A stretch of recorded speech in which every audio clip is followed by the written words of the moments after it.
Hi, today we are going to talk about red beans and rice. And I have a giant pot of red beans and rice over here behind me. And we're going to talk a little bit about the history and about how to make red beans and rice.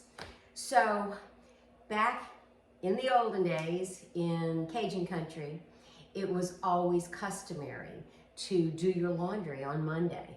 And most houses had red beans and rice going.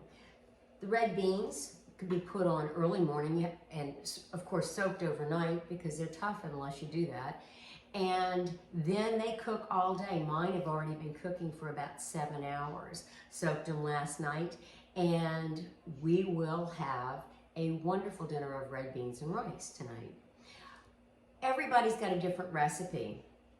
And I'm going to go ahead and go through a few books. You can find mine on www.cabeuser.wordpress.com. But you can also get the Commander Kitchen Cookbook. This is Commander's Palace in New Orleans. And of course, you know Paul Prudhomme and Emerald and Jamie Shannon. All of these wonderful chefs went through there. And so there's a great recipe from Commander's Palace. Of course, Paul Prudhomme's book. This book is a little worn, but he's got a great recipe. Remember, I told you recipes are just a framework for what comes out, the end result. Let me show you a couple more. This was one of the first cookbooks I ever got, and I use it constantly. It is an old Times-Picayune cookbook, and it's got some strange recipes in there. Here's the red beans recipe, but you've got about 3 or 4 different versions. Every Creole, every Cajun house had a different recipe. Mine, I'll tell you about it in a minute, mine has a little tomato in it. A lot of them don't do tomato.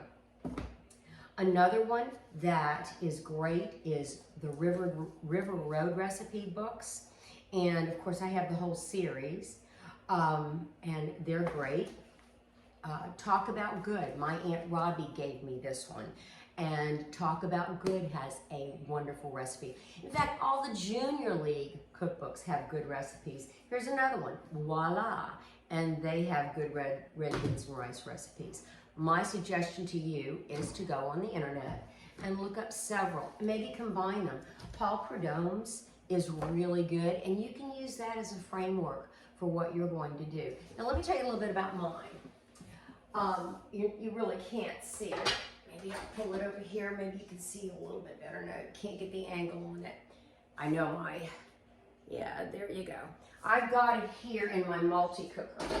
So today, what I had in the refrigerator was ham. I said, okay, let's use that. I had some tomatoes. I always start off with the basics, the Trinity. I start off with my onion, my bell pepper, and my celery for these beans. And today I had some jalapenos, so we put that in there too. We chopped up all of our Trinity, and I sauteed that, kind of brown the meat first, sauteed the Trinity, and it's not rocket science. It doesn't have to be perfect. The measurements don't have to be perfect. So you just put that in there, and this is the multi-cooker. And the multi-cooker, it can brown, saute, and then you turn it on slow cook, or you can steam. I'm not steaming today. But by having the ability to do it all, we did it all in one pot early this morning. I got the vegetables going, onions first, then of course the bell pepper and celery.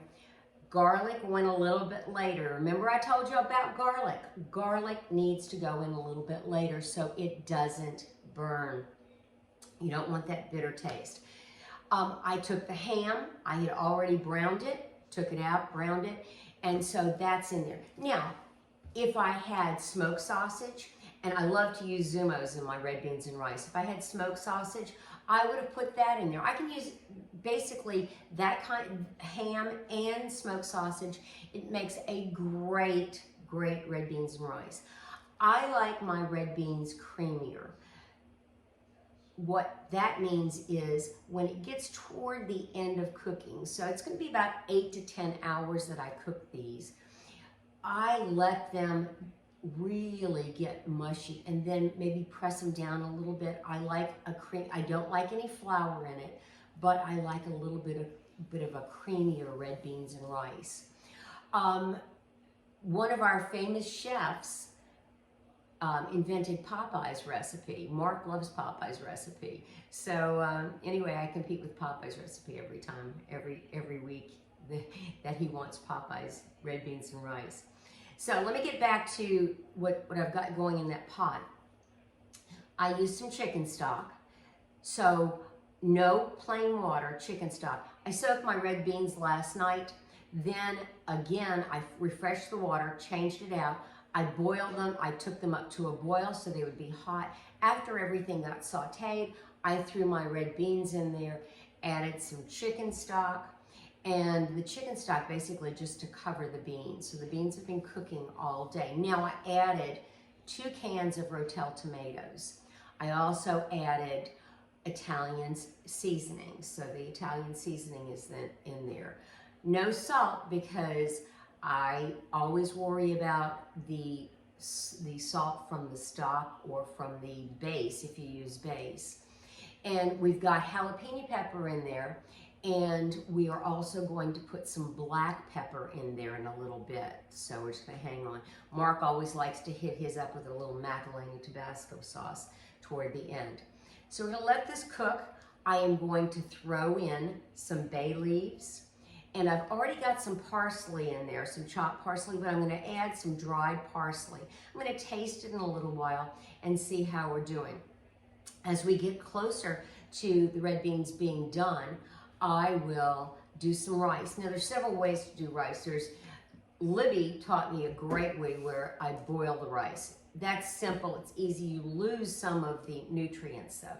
There's another way that you can do it where you take a certain portion of rice, a certain portion of water, and then you let that come to a boil till you see the middle bubble up, and then you turn it on low and simmer it at very low or even off for 20 minutes. That is very good. It's a cakier rice than say the boiled rice, which you drain. And there's other ways too. If you have a rice cooker, that's great. And you know, there's instant rice. I prefer, my favorite rice is Uncle Ben's, which is not Uncle Ben's anymore. It's just plain old Ben's. So you can find that in the store. And I do lots of times boil my rice. I just find it's simpler. So anyway, back to the red beans and rice recipe. When you cook red beans and rice, make sure that you put your beans in overnight and soak them, or you can use the quick boiling method. I use both. There is an old wives' tale about putting some baking soda in there, letting them soak, and that takes the gas out of the beans. I'm not so sure about that, but we'll see.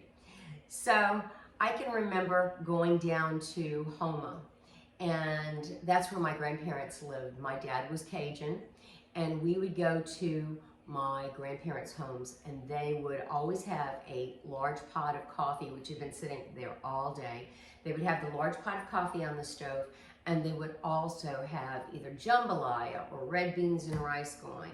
And I can remember them cooking it all day, hanging the wash out. Miss Ada, my step-grandmother, would go hang the wash out in the back of the house, and that was their Mondays. So now, even anywhere in South Louisiana, you're going to find people, hundreds of people, cooking red beans and rice on Mondays. You can always message me and ask me any questions about how we cook this or what we do. By doing the meat like I did earlier, by browning it, I'm adding layers of flavor. I want layers of flavor in this. Now tonight when we serve it, we'll serve it with the rice, of course, maybe some hot sauce from Mark, and then you can have a glass of wine with it, a beer, you know, a New Orleans, a Beta beer, and just enjoy. Red beans and rice are, I mean, for the fall and the winter, That's a great meal, an easy meal. If you have a slow cooker or multi-cooker like this, you can get it going before you go to work and you've got it made. Anyway, message me. You can get me on the internet. You can get me through cabeuser.wordpress.com. You can ask me questions over my YouTube channel, and I will be more than happy to answer it. Thank you so much for stopping in and visiting with me. Let's see if I have, nope, there's no questions. Okay, take care, and we'll talk to you soon. Bye.